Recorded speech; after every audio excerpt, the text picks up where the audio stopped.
Good morning and a cheerful welcome to all the participants. In this auspicious day, I pray God not only we need something, but also we have a lot to thank God for. Today, God gifted us a beautiful morning, highly contented resource person, a dynamic organizing secretary, and a plenty of good souls in the form of this webinar entitled Finding Your Language, Gaining a Voice, a journey through select life writings in the virtual temple of Saraswathi Narayanan College, located in Madurai, Tamilnadu. This program is organized by our PG and Research Department of English. Also, I would like to tell a few instructions to all our participants. First thing, please mute your audio and turn off your video for good bandwidth. Second important instruction is that please do not press send. Only the resource person is permitted to do that. Now I request our organizing secretary, Dr. Nagalakshmi Madam, to deliver the welcome address to the gatherings.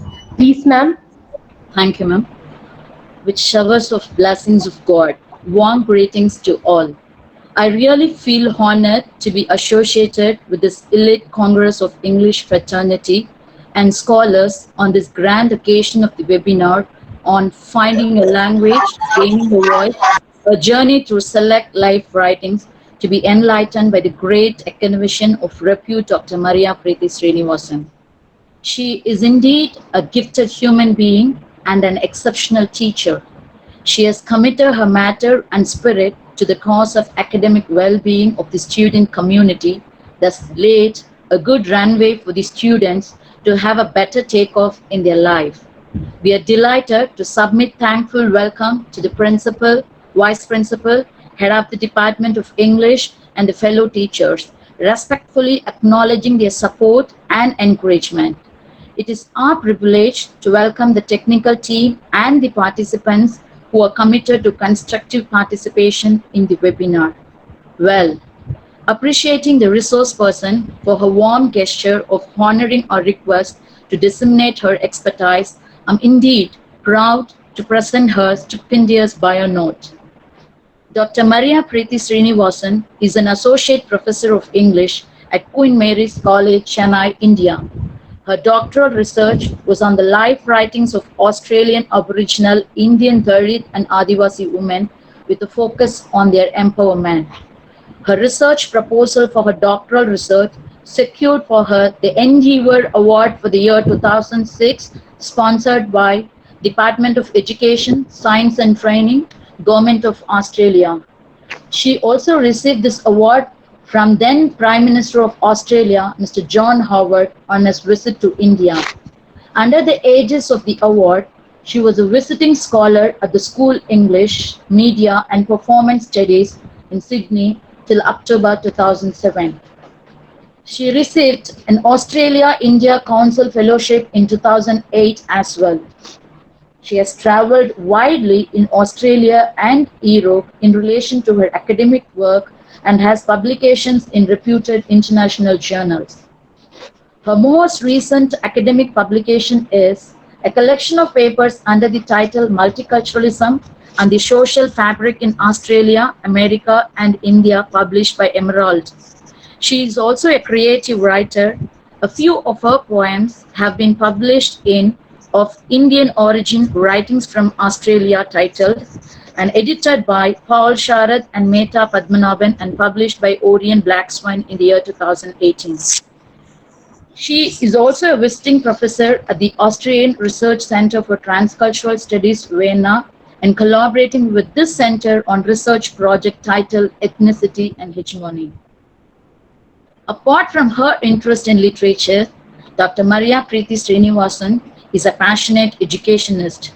She was on deputation to the Tamilnadu State Council for Higher Education from 2015 to 2016, where she conducted many faculty development workshops.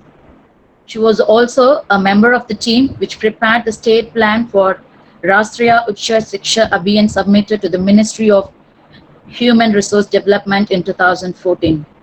She has also worked in preparing teaching learning materials for State Council for Education Research and Training. She is the editor of the state-sponsored book titled The World in Your Stride, a course on communication development, which is a bridge course for the new entrants to arts and science colleges. Language, as a concept, is evolved from being a system of arbitrary vehicle symbols by means of which a social group cooperates to being more political in that it pertains strongly to individual and group identity. Sidestepping the question of linguistic and regional identity that is fostered by language, this presentation seeks to foreground language in relation to self-expression and self-empowerment and post that those who have gained a voice have done so because they were able to discover their own language. Life writings in themselves serve as testaments to their authors having gained a voice after battling oppression and breaking through silence. Though the printed word carries the voice of these individuals, the language is also their nature. Hence, the title is Finding Your Language, Gaining a Voice, a Journey Through Select Life Writings. Over to Madam Dr.MARIA SRINIVASAN. Madam, please. Good morning. I'm pleased and delighted to be acquainted with this community of academicians, research scholars, teaching faculty in Saraswathi Narayanan College, Madurai. And I acknowledge the support of the principal, Dr. Kannan, the vice principal, Dr. Krishnan, the head of the Department of English, Dr. Chandran, and I express my gratitude for this invitation that I have received from this college. Thank you. I also thank the coordinator, Dr. Nagalakshmi, for her meticulous planning in bringing this program to fruition. Thank you, Dr. Nagalakshmi. I thank the technical team for all their labor and hard work for inducting me into this Google platform. And with that, I would proceed with my lecture. A few opening remarks, a few introductory remarks. On the door of my study room, I have a poster which says, "Learning is a way of life." Learning is a way of life. And I just put that up on my study room door as a motivation for myself, something to signpost the direction of my life. Why am I engaged with academics? Why am I reading? Why am I researching? And the answer came straight from my heart. Learning is a way of life. So to the researchers and faculty and all of us in this world of academics, whom I would call seekers rather than go by the labels that we have: assistant professor, associate professor, principal, or whatever. All of us are seekers. So with that, I'd like to acquaint you with my work, my research in the area of life writings. I took to life writings like fish to water, you can say, because at that time when I chose life writings as my area of research, the life writings of Australian Aboriginal and Indian Dalit and Adivasi women, I was looking for answers. I was looking for answers as a woman. I was looking, and though I did not personally experience the experiences of these people, the experiences of rejection on the basis of casteism and basis of racism, I certainly could identify with feelings of rejection. And these life writings gave to me answers, gave to me a sounding board, gave to me kindred spirits, and it has ever since kept me on my journey through life. So my humble suggestion to all those who are trying to equip themselves with learning, I would suggest that you learn something that is close to your heart.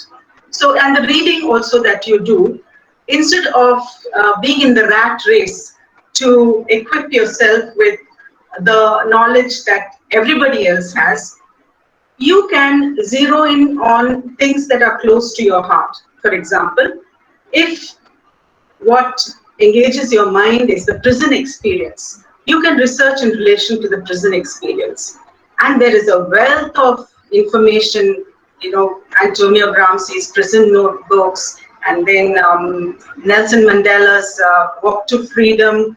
So his prison experience, and that is one of the things that I think of very often. So it's better to do our reading around what engages our mind, what questions we are trying to look at to find answers for in life. So with that, I'll just begin sharing my PPT. So my research into transnational study of Australian Aboriginal and Indian Adivasi and Dalit life writings began with this hypothesis. These oppressed people have come to the point of writing their life stories because they have gained a voice. So this is vis-a-vis the silence of the oppressed. There are many stories that are not told. And when a story is told, it is obvious that that individual has gained a speaking position, right? A point from which they can speak. They have been empowered. So as this visual which I have designed shows you, you see the brown background, it denotes the earth connectedness, especially of the indigenous people, and how they have been empowered through education, and also policies like housing, and also the activism, the human rights movements, the land rights movements, and the intervention in terms of bringing help into these communities, housing into these communities. And this is what has helped individuals transit from the state of voicelessness to having a voice, right? So today I am speaking about, I have probably extended my hypothesis, and to this aspect of gaining a voice, I have added this concept of finding your language.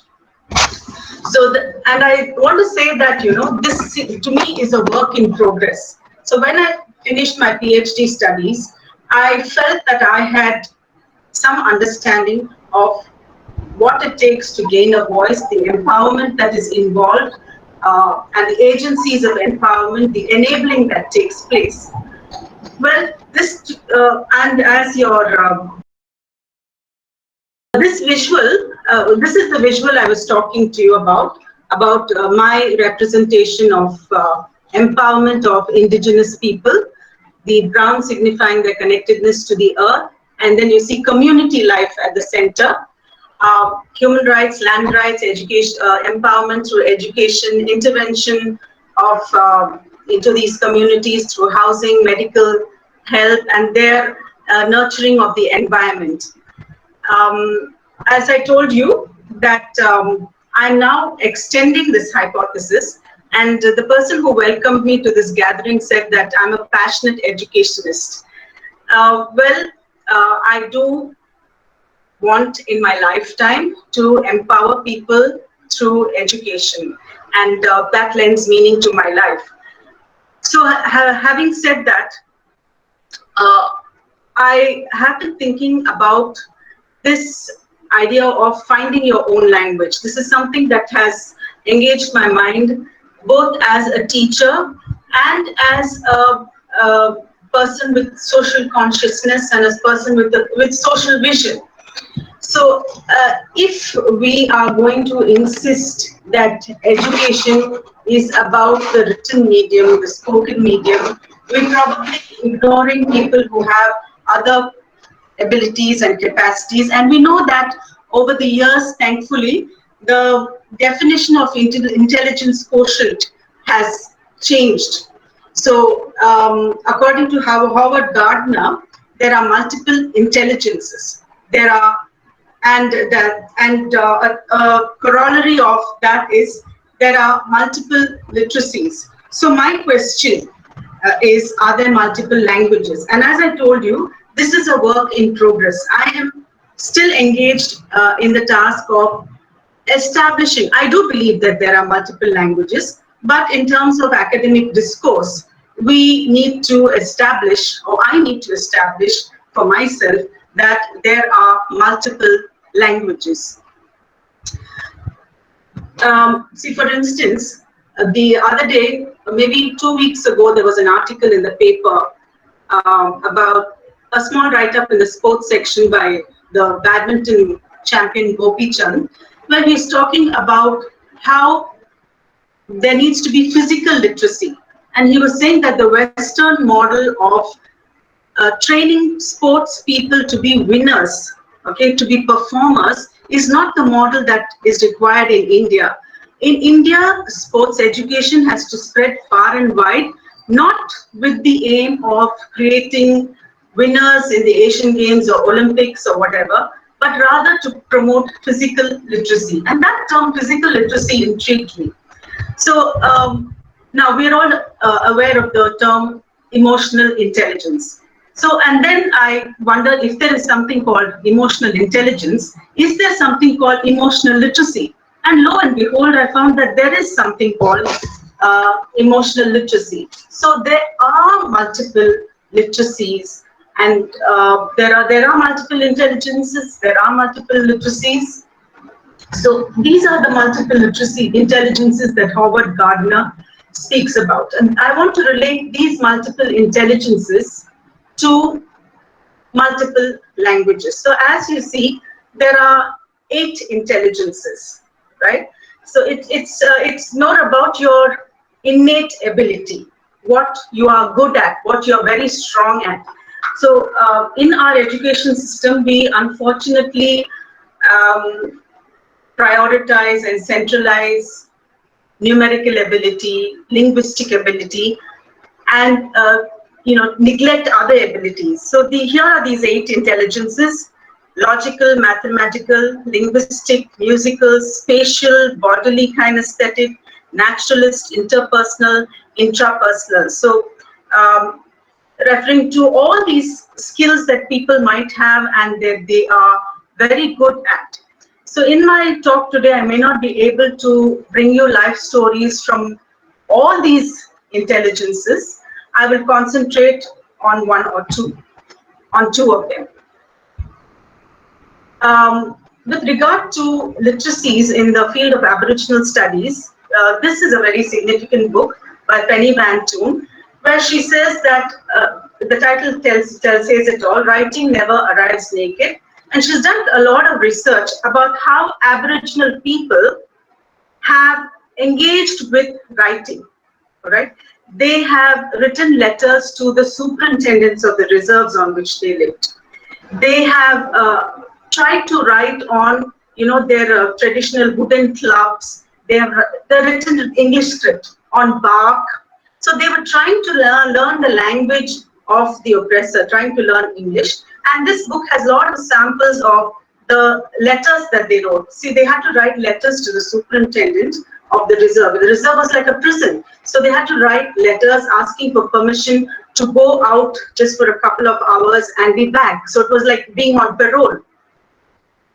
And Penny Van Toon, she also talks about the inscriptions on rocks. So inscriptions on rocks would be pictorial inscriptions. And so she suggests that these are indeed literacies. So just, and inscription on rock is a graphic system which needs to be recognized as literacy.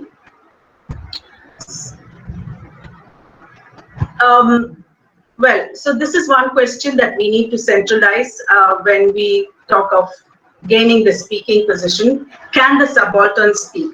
So this is actually a very interesting question, and I'd like to share with you a mistake that I made when I tried to answer this question. So I looked at a lot of life writings, and I posited that the subaltern could speak because they have written their life writings. And mind you, I made this presentation in an international forum. So at the end of that presentation, a lot of Aboriginal people, a couple of Aboriginal people embraced me, and they said, "Oh, it's so nice. You're telling them that we have a voice, that we can speak." And then an academician called me aside and she said, "This question, can a subaltern speak, it foregrounds all the complexities, because if the subaltern can speak, if the subaltern gains a speaking position, obviously it is by acquiring the language of the oppressor, and then comes a question of assimilation, and then in that case, does that individual remain the subaltern, right? So with all this in assimilation, integration, appropriation of the colonizer's language, all these things taking place, is the subaltern anymore subaltern? So this is a very challenging question. So on both sides, I took life writings, as you can see. Sivagami's Drip of Change, Bama's Karaku, and C.K. Janu's Mother Forest from India. And Auntie Rita from Australia, Larissa Beren's Home is an autobiographical novel. Whispers of This Big Woman is another Australian Aboriginal autobiography. So this is, again, my hypothesis, that when experience finds expression, a path is made from the self to the world. Now, this is something that I arrived at before reading much theory on language and communication, things like that. But if you really look up the theory, you see that language is about the relationship between the self and the world. So here is Bama's story. I'll very quickly go through these slides. And when I studied these life writings, I didn't work on the text per se. I looked at who published the book. And the acknowledgements was a very important part of my research, because I interviewed all the people who were instrumental in that text being published. So if you look at this picture over here on the left of Bama, there's a string called. He was a priest who came to Bama's village. Now, Bama's village apparently is a Christian Catholic village. And he took up the cause of the oppressed. He brought farming, and he started schools and things like that. So you can infer that if Bama has a voice, it is because education came to her village. And here over here you see Trinkal Ilam. That is again in somewhere near Madurai. I visited this place. And you have Father Mark Stephen. Now, Father Mark, if you look at Bama's Karakul, and you look at the structure of Bama's Karakul, you will not realize that there has been a hand behind this. So when Bama came to Madurai, and she went and met Father Mark Stephen, who actually hails from her village, a friend of the family, she told him a sad story, and he told her, why don't you write whatever you have spoken to me? And he was very interested in the life writings of Dalit people. He was working towards them, then gaining a voice. He wanted their voices to be heard. So he guided her in writing, and he would say things like, now, why don't you write a chapter about our village? Why don't you write something about the church? So you see that structure, the whole narrative is probably structured by the questions that he asked her. He asked her to write it. She wrote it in literary Tamil. And then he told her to change that literary Tamil to the dialect of her people, of her village. And then when this manuscript was taken to the publisher, he says that manuscript, the publisher said, this has to be thrown in the dustbin. And then he started a printing press in the organization that he was, that is called IDEAS, IDEAS. Institute for Development and Education or something like that, located in or around Madurai. And this is how Bama's Karuthu came to be published. So there was a first edition published by Ideas. They printed 1,000 copies, then it went for a second and third reprint. And then I know all of you know the story of how Minnie Krishnan of Oxford University Press came to know of this book when she was doing the Macmillan Indian Novel in Translation series. And there was this review written about Karakul, and she said, why not? Why shouldn't we should have a Dalit voice in this series? So that is how this book came to be published. So my interest, as you can see, is the story behind the story. So mapping all that took place in the publication of the story. Similarly, here's Jackie Huggins in Australia.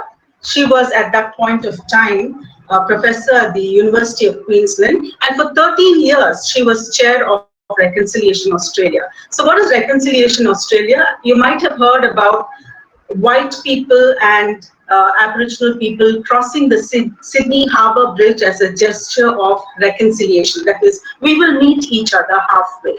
So for 13 years, she pioneered in this work of reconciliation. And you can see behind her is this the flag, the Aboriginal flag, red, black, and yellow. The center one's denoting a brand new day, okay, for the Aboriginal people, the sunrise. The red, the blood that was shed in their cause. Black, the color of their skin. And a strange coincidence that it connects with the history of South India. These colors they connote something even in our context. So this is now, when I map the story of Jackie Huggins' mother, Rita. Now, Jackie Huggins has written Auntie Rita, which is about her mother. And interestingly, in that book, you have the voice of both the mother and the daughter.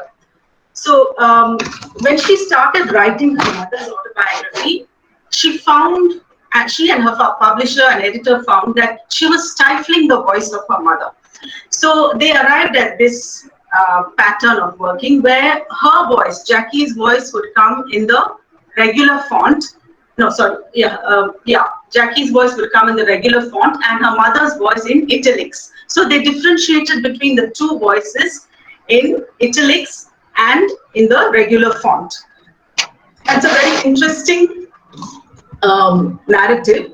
So it tells the story of how this lady was taken from Cherbourg settlement. Now these are all my personal photographs. So this is a photograph I took of Cherbourg settlement on my visit to the place. And so they had dormitories. You see, these children were taken away. So where were they taken away from? They were taken away from their tribal lands. So you see, Jackie's mother was taken away from Carnarvon Gorge, all right? And they were brought to a settlement like this. And as you see, this plaque about the dormitories is to honor the children of the stolen generation. So these children who were taken away were called the stolen generation. So Jackie Huggins' mother, Auntie Rita, belongs to the stolen generation. And in her book, that book, Auntie Rita, it opens with this very heart-rending scene of these Aboriginal people taken from Cherbourg, herded into a truck like cattle and taken from Carnarvon Gorge and brought to Cherbourg. So as you drive up to Carnarvon Gorge, this is the view from the road.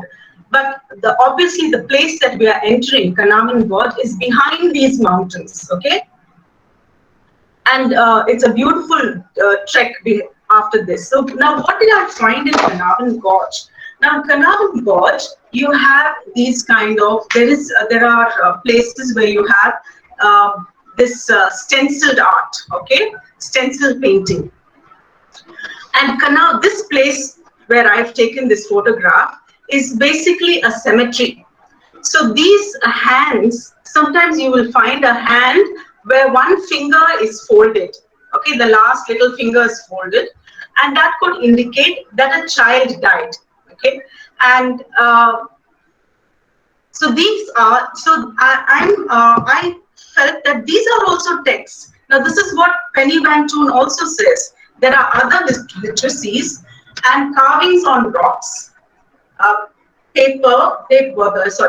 bark, carvings on bark, carvings on rock are also literacies. Well, as far as my research, my quest now is concerned, we call them literacies, but could we get down to calling them languages? So here's another lady whom I interviewed, Larissa Berendt, and she wrote a novel called Home. Now, the novel that she wrote was, she had to put it as a novel because when she was writing it as non-fiction, she found many gaps, right? And so she felt that she didn't know what happened to people family members were separated by the government policies. Children were taken away and put in different institutions. So though her father had 8 siblings, she had no idea of what happened to some of them. Except that he was born with these many siblings, she didn't know their life stories. So she started imagining, and she put together a novel. And the interesting thing about this novel, Home, is that after she published it, okay, her name is Larissa Berendt. After she published it, she got a phone call from a man named Greg Berendt. Now, Greg Berendt's colleague had told him, there is a lady who has published a novel about stolen generations, and you said that your father was Aboriginal. So could this lady be related to you? And then, to cut a long story short, this Greg Berendt happened to be her first cousin. All right. So the publication of the novel Home brought her in touch with her own people. To begin with, Greg Berendt, and then a lot of relations who were separated from each other because of this policy of removal of children from the traditional lands. So now Larissa Berendt is an established lawyer, a voice for her people, and she says law is a language. She says law is a language. There are 2 reasons why she says law is a language, because you have legal rhetoric, and she says that the power to convince in a court, the power to present a case comes from telling stories. So, and as you know, the Human Rights and Equal Opportunities Commission in Australia, they brought together a lot of stories, and that was called the Bringing Them Home Report. And that was a time of healing for the Aboriginal people. People had an opportunity to tell their stories, and telling their stories was also a way of finding their people. There was an organization called Link Up NSW, Link Up New South Wales, and they linked up people with their lost relatives. And this has happened in Australia, not only in relation to Aboriginal people, but also in relation to people who came to Australia after World War II, the people who were displaced and put on in Europe, put on ships and sent to Australia. So this kind of, that is incidental, but I'm now focusing on what she says, law is a language. Well, metaphorically, law is a language, love is a language, music is a language, but we are also trying to examine theoretically whether we can establish that there are other languages. So, coming to my work with C.K. Janu's life story, Mother Forest, as I told you, I was working on the story behind the story and trying to establish how they had gained a voice through education, through activism. What was it that made them move from silence, voicelessness, to the voiced position? So in this case of Mother Forest, reading the book gave me one impression. Visiting C.K. Janu and interviewing the people connected with the publication of the book gave me another story. So the story in print is one thing. The story behind the story is another thing. So if you see on the title page, it says Mother Forest, written by Bhaskaran. So I assumed that he had interviewed, she's illiterate, he had interviewed her and he had transcribed and edited what she had spoken. But in my interview with him, I found that that was not the case. He had recorded her story and he had written it in his own language. So there were points when I asked Janu about something that she had written in the book and she couldn't connect to it. She said, that's just Bhaskaran's work. And one interesting thing that she said is, I don't need a book. I don't need a book to make my voice heard. Right? And it became clear to me that she has gained a voice. She doesn't write. She's not a writer, but her voice is heard, and hers is the language of activism.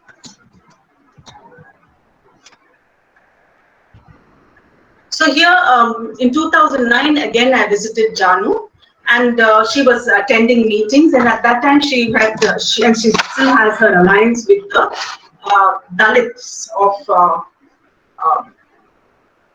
Kerala, Dalit some organization like that. So both of the Dalit leaders, and you see to the right you have Mr. Geeta Nandan, and then in the purple sari is C.K. Janu. So they are sharing a platform and addressing Dalit and Adivasi people, and that meeting that day was mainly for Adivasis. So now I come to the story of Fiona Doyle, the lady in the center. Alright, so she's light skinned. On the left, on my left, you will see her grandmother, Jean George Avampan, and on the right is Stephanie, her English teacher. So in Fiona's life, now you look at Fiona's book, just as I told you about Jackie's book, that there are two transcripts. There are two fonts, one the regular font and one the italic font in italics with the two voices. In Fiona's book, she has retained certain passages in Creole, in Pidgin, in the kind of English that they speak in her community at Vipa. Now, where is Vipa? Vipa is small. It might be a very small locality, maybe just 4 or 8 streets, and it's on the Gulf of Carpentaria. It's a small coastal place. I wouldn't even call it a town. So Fiona grew up in Vipa. Now Vipa was a place rich in bauxite, and the light skin of Fiona and the dark skin of her grandmother tells you very clearly that she is of mixed blood. Her biological father was an Austrian man who came to this bauxite company, worked there, impregnated her mother, and left. So she grew up with an absent father, not knowing who her father was. But one day she found her biological father. I don't want to go into that story. By sheer intuition, she was able to track him down. Now, coming to the aspect of her gaining her voice, her teacher, Stephanie, the lady there, encouraged her to write her grandmother's story. So, the grandmother Avampan. What is her grandmother's story? Now, the grandmother's story is,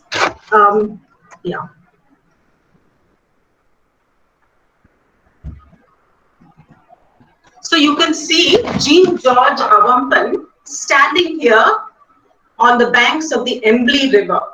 Now, the Embly River separates Vipa from Orokul, another place. And Jean George Avampan was given in marriage to a person in Vipa, and she didn't go back to Orokul. So when the government started giving compensation for the loss that the Aboriginal people had suffered, and especially in Vipa, you should understand that the compensation was very good, considering the fact that this bauxite mining company, Rio Tinto, which was making millions out of the bauxite that was being mined over there, they were giving compensation to these people. But Jean George Avampan didn't get her share in the compensation because the community disowned her, and they said that she belongs to the other side of the river. And this was the trauma with which she lived all her life, and she felt that she belonged to this community, and here she was being rejected by her own people. And why is it that she couldn't claim anything on the other side of the river? And why is it she didn't go back to Orokul? Because of the law that the British government passed at that time about the Sale of Opium Act. So to prevent the Aboriginal people from coming into contact with opium, they were restricted to their own areas and they couldn't travel and see their relatives also. So when I spoke to Fiona, Fiona, she said that the typewriter was, her grandmother gave her a typewriter as a gift. So she always wondered why her grandmother gave her a typewriter, and the typewriter became a symbol in her life. So from probably being the 10th standard girl, she kept on typing her grandmother's story, and she would show it to her teacher, Stephanie. And all that while she wrote it in home language, what she calls home language, that Creole. And then after a point of time, when she came to the city, when she came to Sydney, when she became a graduate, she appropriated standard English. She appropriated standard English, and that manuscript was brought out in standard English, and it won the David Unicon Prize. So even the jury, when they gave her the prize, they said that this manuscript has potential, and they gave her an opportunity to develop it further, and it was a prize-winning book. Whispers of this Wicked Woman was a prize-winning book. The interesting thing about Fiona, and which relates to our purpose today, is where I'm thinking of other languages like music, dance, etc. Fiona is a talented woman. She's a dancer. She paints, and she writes. So in my interview with her, she said she used the word, it depends on the season in my life. All right. So I asked her what she meant by season. So then she explained to me that it would be, at some point she would express herself through painting, at some point through dance, and at some points through writing. She would write poetry, she wrote life story. So here's a picture of Fiona with her husband, her ex-husband, Danny Doyle, and their paintings. This is also a painting by Fiona, and you can see that this is the Aboriginal way of painting with the dots, and it's very symbolic, very difficult for people like us to interpret this painting. And you see there's a guana there. Guana belongs to the lizard family. So here she's in theatre. And towards the right, you see her in this black dress. That is her one-woman story, a snapshot from her one-woman story, one-woman show called A Bastard's Tale. Because she was light-skinned, the other black children in the community called her bastard. So she told her story about how her father impregnated her mother, and she grew up without a father, and her light skin was such a disadvantage to her, and she got singled out from other children, but she's able to accept that identity, and thus she is asserting her position as a bastard child. So here you have Fiona in her dance, and she's teaching, you can see a group of white people, she's teaching them to dance. This is what you call corroborating. They stand in a circle and they dance. So she's teaching them about the corroborating. So extending it to, I said that I was concentrating on gaining a voice, and I had this hypothesis that if they inscribed their story in the print media, they had gained a voice. Well, in research you can even prove a hypothesis. So at the end of my research, I did prove the hypothesis on the basis that discourse is spoken and written. And I also looked at the rock paintings, the carvings, the drawings on bark as texts, but texts because they were inscribed. So at that point of time, my argument was, I used the metaphor of a mobile phone. Okay, I didn't go into discourse related, I didn't go into post-structuralism at that point of time. So, when you have a mobile phone, you send a voicemail and you can text a message. And these two things are possible. So when you send a voicemail, your voice is heard. But when you text a message, it is there in print. So similarly, rock paintings, paintings on bark, paintings are inscribed, they are inscriptions, and that's how they are part of discourse. The spoken word also is part of discourse according to Halliday. Um, and now from that point onwards, when I came across the idea of multiple intelligences and multiple literacies, I tried to connect that with other ways of expressing yourself. Now, as I told you at the outset, self-expression, I found that to be very therapeutic.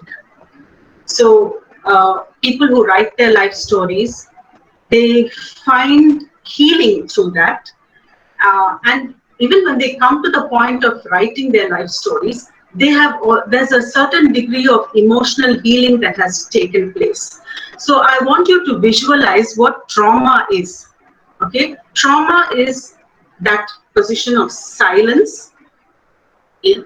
That point, it is. There are times when we are angry and we do not want to. We cannot say things. Or look at children who can't say things, are not able to say things, but they break things in the house. All right. So that is the way they are expressing the anger within themselves. Or and adults also, how do they express the anger and the trauma within themselves? It is through infliction of pain on themselves. There are people who slit their wrists, all right, and make attempts at suicide, or they bleed, or they cut themselves. They inflict some kind of self-torment. So now from that position of voicelessness, they go through some empowering experience or some empowerment in their life through education, probably through the love that somebody has shown to them, and mentors. Mentors play a very important part in the lives of these people gaining a voice. So I'm now distancing myself a bit from casteism and racism. I'm not viewing oppression only through the lens of casteism and racism. There are other debilitating experiences. So like disability, physical abuse, and then bereavement. When you lose a loved one, someone has died in the family, or someone close to you has died, and domestic violence, then sexuality. So let me tell you something about these books that I have showcased over here, these memoirs, these life writings. So Joni Eareckson Tada, when she was a young girl, she was a beautiful young girl, and she was very good at diving. She had an accident when she was diving, and she was paralyzed neck downwards. So when she was in hospital, her boyfriend of that time, he was very sad. He visited her often. But when he realized that this would be her life, that she would be paralyzed neck downwards for the rest of her life, he left her. So you can imagine the trauma and the reality that she had to reorient herself to. Now, what did Joni do? Joni took to painting with her mouth. She couldn't use her fingers, so only her mouth. She had a brush, she could hold a brush in her mouth, and Joni's paintings became very famous. The next story that I have for you is about a pianist named James Rhodes. Now, James Rhodes experienced rape as a child. When he was just about 5 years old, his coach in school would ask him to stay back after. He was a boxing coach, and say stay back after class and help him with putting things away and putting the equipment away. And after that, he would sexually violate the child. And this was very confusing for the child, because whoever who raped him would give him gifts, would give him things to eat, and he couldn't understand what was happening to him. So it was very traumatic, and it actually wrecked him, drove him to the point of madness. Well, and up to the age of 10, so from the age of 5 to 10, he endured this rape by the teacher. At the age of 10, he shifted to another school. But by this time, he was so used to being physically violated. He was so vulnerable to pedophiles, and even in that school, pedophile teachers would violate him, and it happened with complicity there in that case. James himself, because he had got into this pattern of, being brought up with an ice cream or something like that, he would easily go with these men. Then you have the story of and Usha Jesudasan's story. I Will Lie Down in Peace. This is a story she has written about the death of her husband. Her husband was a doctor in somewhere near Gudiyatham, where they have a leprosy mission, and he went to England to study. At that time, he met Usha. Usha was born and brought up in England, but she took to this person. She came to India. She was living with him, and Dr. Jesudasan, he donated blood. And this was probably 20 or 25 years ago. And during that process, he contracted hepatitis B. So from then, from the moment he had contracted hepatitis B, it was a downslide, and they knew that he was going downhill, and that eventually he would die. So there was no redemption that way. So the time that both of them spent together in that period where death was imminent, and how they celebrated life as a couple, they celebrated life.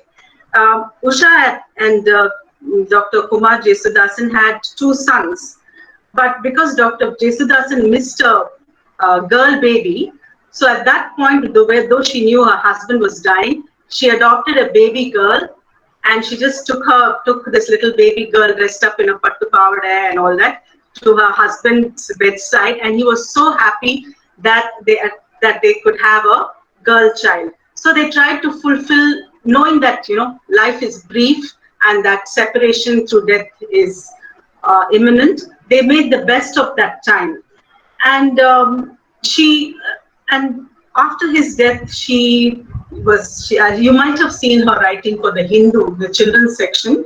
Earlier, she used to write, and then she does a lot of social work and things like that. Then this book by Rinki Roy Bhattacharya, is Behind Closed Doors, is about domestic violence. It is a collection of 17 life stories. And this compilation also is because of her own experience as a wife who has been as a battered wife. Okay, she was the wife of a very well-known film personality, Bimal Roy Bhattacharya. So coming out for her was very difficult, but she took a bold decision to come out of this cycle. Abuse is a cycle. That the person is violent, and then the person treats you well, and then again becomes violent, and so she felt that this cycle has to be broken. So she had took the bold decision to come out, and she has an organization for women who are abused, and she has brought out this lovely book. I won't say lovely; it's not the adjective to use. This very touching, insightful collection of stories called Behind Closed Doors, because this is what happens in home. It happens in homes behind closed doors. Well, the other one is about sexuality, about the transgender Living Smile Vidya. I had the privilege of meeting Living Smile Vidya and having my copy of the book autographed by her.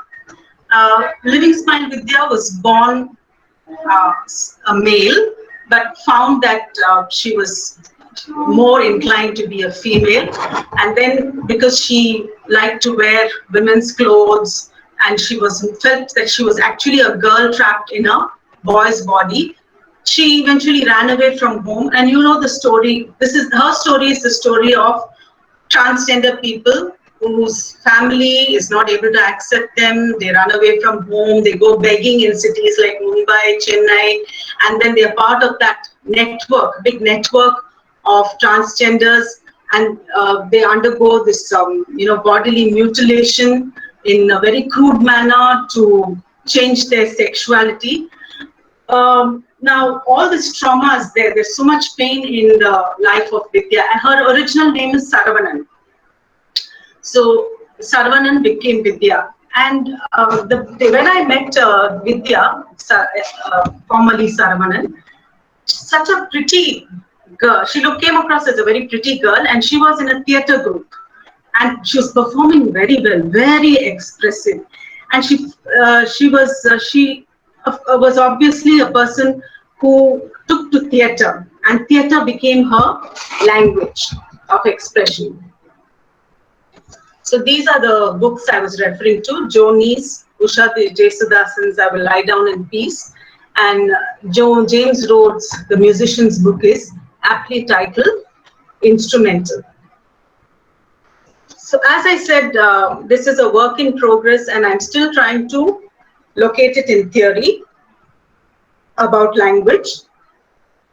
So I can't speak with much conviction or much clarity on that. But some things are basic, like, Ngugi wa Thiong'o, he speaks in the context of colonization and how the oppressor foists his language on us. But in this, he examines under two rubrics: language as communication and language as culture.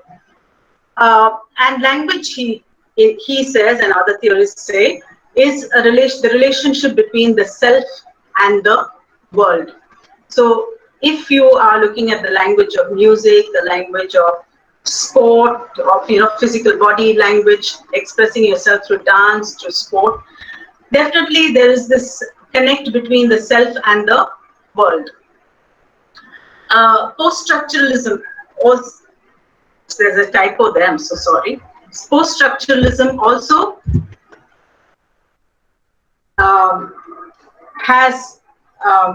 speaks about silences. Yes, helps us to connect with silences and interrogating silences.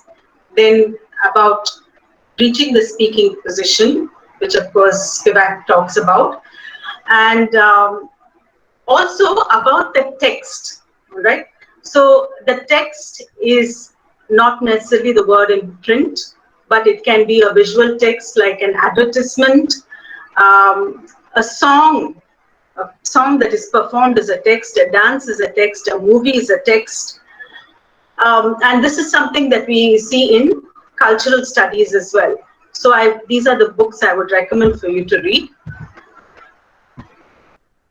So when coming to is music a language, I'd like to, since I have cited the story of James Rhodes, first I'd like to play a piece of music by James Rhodes for you.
see the video. So I just wanted to hear you to hear his music, and maybe you can key in and look at the music of James Rhodes. I'd like to read a few passages from his book for you. And here's this passage about victimhood. Before that, I want to say that his novel, his life writing begins with that moment of celebration where he is invited to make a documentary film for BBC, and he's enjoying the attention that he's getting. But he knows that this is good for him, this is therapeutic. So in that connection, he says, those who are dealing with the darkest, most desperate symptoms and circumstances and have no one to hear them, the ignored, belittled, lonely, lost, isolated. The ones you see shuffling along in their own little worlds, heads down, eyes switched off, unheard and backed into a terrible silent corner. But I will also use it to try to make a difference to me personally. I will use it to make money, upgrade everything, become visible and soaked through with attention. My head tells me I need this, that I hunger for it, because at some level I believe there is a slim chance that commercial success, coupled with attention, will finally fix what is wrong in me. And then another passage on victimhood. There is an addiction that is more destructive and dangerous than any drug, and it is rarely even acknowledged, let alone talked about. It is insidious, pervasive, and at epidemic levels.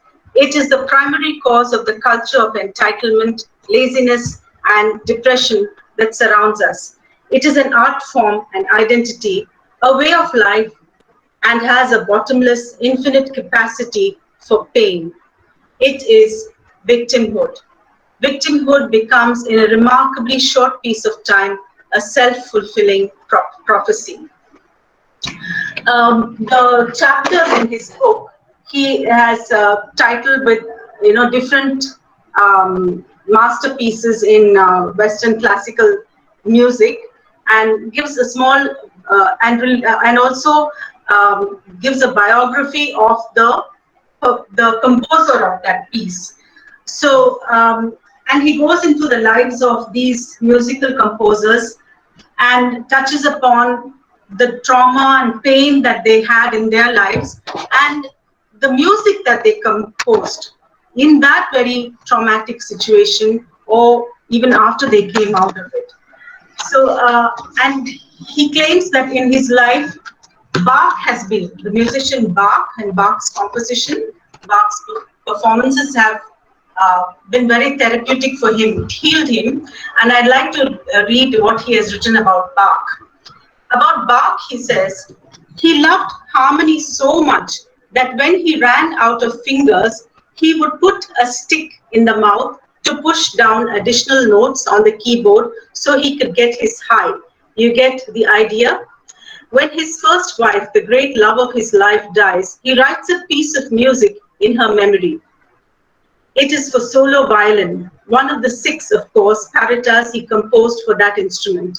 It is the Eiffel Tower of love songs, and the crowning achievement in this partita is its last movement, the chanson. 15 minutes of shattering intensity in the heartbreaking key of D minor. Imagine everything you would want to say to someone you loved if you knew they were going to die. Even the things that you couldn't put into words. So you can see that for Bach, music has been a language. He expressed his pain at losing his wife in this beautiful composition. So James Rhodes says that those days they had the cassettes, and he had this cassette, and he is very particular about listening to live recordings, not studio recordings. He says there's a difference between live recordings and studio recordings because he can feel the passion in the live recording. And he listened to this live recording again and again. Anytime I quote James Rhodes, anytime I felt anxious, anytime I was awake, it was going around in my head. Its rhythms were being tapped out, its voices played again and again, altered, explored, experimented in. I dove inside it as if it was some kind of musical maze and wandered about happily lost. It set me up for life. Without it, I would have died years ago, I've no doubt. But with it, and with all the other music that it led me to discover, it acted like a force field that only the most toxic and brutal pain could penetrate. Imagine what an aid that is. By this time, I had managed to find an exit strategy from the school of rape and applied to some provincial school in the country. Um, I come to the next life story, the story of Muhammad Ali. So I came across this thesis, and as I told you, among the eight intelligences is one is kinesthetic.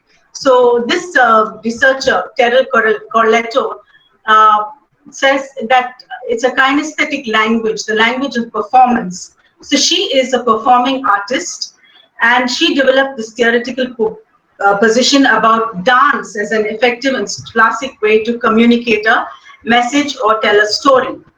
And then, well, it's quite acceptable to say dance is a language, but would you say boxing is a language? All right. So we need to interrogate that. And in her thesis, she says that sports people also use a lot of signals to communicate. Referees use signals, players use signals. There is so much signification taking place on the court and the whether it's a basketball court or volleyball court, and as the match proceeds, so much communication that is non-verbal in that sense. But definitely you can see a lot of communication taking place. So she sees linguistic expression as a physical unit. So example, if you nod the head or you grunt, okay, these are all physical gestures which express something. So in that case, you can argue that the body language is to be accepted as a language. And in mythologies, Roland Barthes says, a boxing match is a story which is constructed before the eyes of the spectator. Right. I can quite, you can quite visualize that because you see the movements of, the dodge and punch movements that are there in boxing. So I have this video of, I'll play it later, of Muhammad Ali boxing. So here yeah, and I also felt that boxing is like jazz music. So those of you who are not familiar with what jazz music is, jazz music cannot be fully rehearsed because there's a lot of improvisation on stage, right? And it's a musical form that the African Americans have taken to, and it is there are both European and African trends and rhythms in this form of music. And the instruments that are used are like a lot of wind instruments, saxophone primarily. So I'll play that. Sir, can you play that next one for me?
So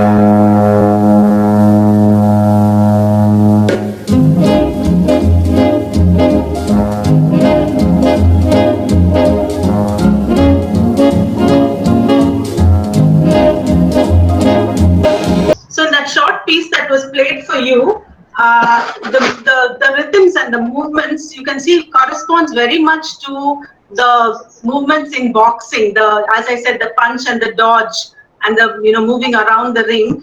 You can so it relates so much to jazz music, and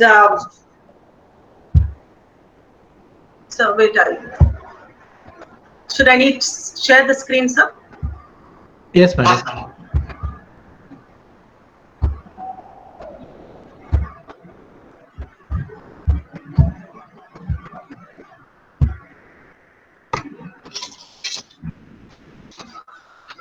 And I'd like to share a few things about Muhammad Ali, Cassius, who was originally Cassius Clay, and about how boxing was his outlet, not just his outlet, it was a language that he took to. If you have read his life writing, The Greatest, it's very moving, and the story about how he won the Olympic gold, the racism that he experienced, the rejection, the trauma, the hard work that he put in to become the boxing champion. And he talks about why boxing is his language. He speaks about his close friend Ronnie. They both lived in the same district. They went to school together, and this is his experience. I quote, "Since we both lived in the same district, we were assigned to the same classroom, and we got seats right by each other. He was always a little smarter than me. He could read fast, spell good, add and subtract. I had my mind so wrapped up in boxing. I didn't work too hard in school. All I could think about was getting home, getting on my bike and going to the gym. I'd be shadow boxing from the minute I woke up in the morning, and I'd stop in a little drugstore, get a carton of milk and break 2 raw eggs in it because someone had told me this would help build my wind and my lungs. So Tutti did most of my schoolwork for me. A lot of times I'd look over and ask, what's the answer to number 4? Or what's the answer to test number 6? And he'd always give me the answers. That's how I got by." So I'd conclude by quoting Albert Einstein. He, many of you will be familiar with this quote, and even the visual tells you that you can't have a one-size-fits-all approach, right? You cannot expect a fish to climb a tree. Everybody is a genius, but if you judge a fish by its ability to climb a tree, it will live its whole life believing that it's stupid. So we need to take into mind the multiple intelligences, multiple literacies, and multiple languages in which people can speak. This we need to do both as educationists and researchers for people to have sense of worth and sense of self. Thank you. Ma'am, thank you so much, ma'am. It was really a mind-blowing and an insightful speech that outlined an approach of language to Aboriginals. And in fact, your talk has given me a sense of research, especially on the term emotional literacy, which I heard for the first time. And of course, I do have many questions which I can ask you later, as there are many questions being posted by the participants. Please, can we go with your questions, ma'am? With all the development and elevations of the Dalits, they remain as marginalized still today. What is the reason for such a state? This is a question posted by Shekhar Chand. From my personal experience, I think policies are not enough. Attitudes must change, and those of us who are empowered should mentor people who are disenfranchised, disempowered. This is what I can say from my life as a teacher. Taking someone by the hand, any number of scholarships cannot help as much as the one-to-one human connection in uplifting a person. That is the answer I have arrived after searching through that. I mean, looking at that question all these years. I think mentoring is a very important thing. Thank you, ma'am. There is another question posted by Geetha Ramaswamy. How can the voice of the voiceless be heard? Should they boldly voice their opinion? That's what I was trying to say. I had earlier made a hypothesis that you can, your voice can be heard if you are educated, if you gain literacy. But today I have posited that there are other literacies and that each of us needs to find our own language. All right. If Muhammad Ali, this boy who was born Cassius Clay, was forced into academics, we would not have had the champion of all time. Okay. Muhammad Ali, the greatest in the boxing ring. If he was forced into, being topper in school or becoming a clerk in a government or getting a government job, but he realized that boxing was his passion, boxing was his métier, and he did all that he could. He found, if you read his autobiography, you will find that he looked for sponsors. He even accepted being treated as a servant in the house of one Mr. Reynolds, only because he hoped Mr. Reynolds would back him for his work towards the Olympic gold medal. All right. So all these things are there, that focus, that aim, finding your language, finding your intelligence, that is important. Yes, ma'am. Thank you, ma'am. Ma'am, there is another question by Atri Majumdar. He has a little question.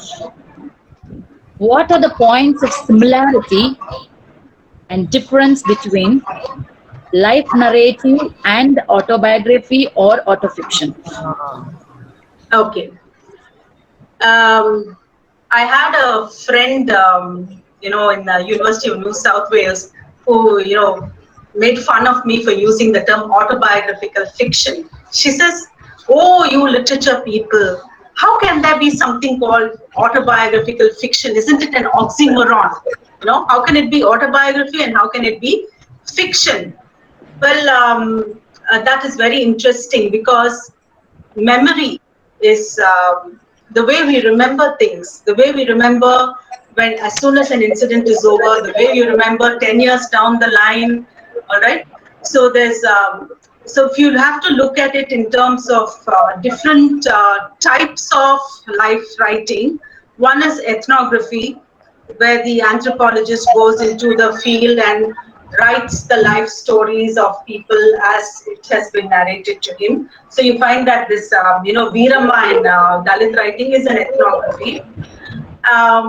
Whereas in Bama's Karukku is an autobiography. It has been written by her. But nevertheless, the research shows that there has been an influence, there has been a shaping influence in the way that narrative has been written. So autofiction, I gave you the instance of that novel Home, where she created a fictional account of her family history because she was not able to fill in the gaps. Look at Sivagami's Grip of Change.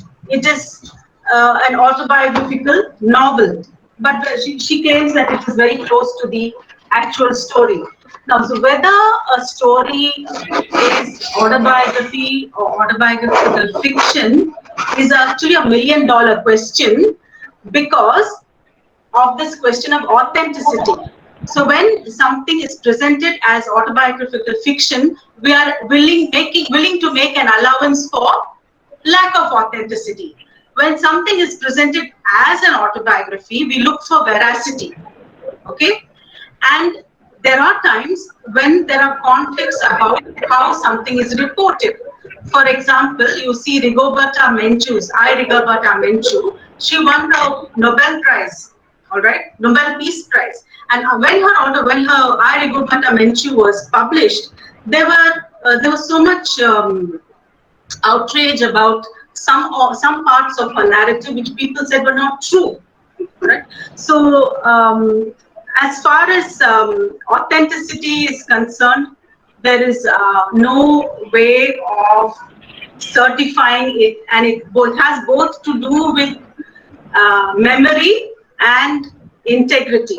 For example, in the white heat of anger, when you report an incident, and when you report the same incident later on with in a more dispassionate way, there will be a difference. So if you look at Lee Maricle's Bobby Lee, Indian Rebel, her autobiography, in another edition of the book, she says she didn't like what she wrote. She didn't like what she wrote the first time. So 20 years down the line, the writer himself doesn't feel that she is in agreement with what she has written. So these are the nebulous aspects of life writing. Thank you, ma'am. Ma'am, there is a common question from Vomesh, Sridhar and other participants. They have requested to suggest some tips as how to develop life writing skill by both teacher and children. Life writing is actually a skill that actually we should bring into the English classroom also.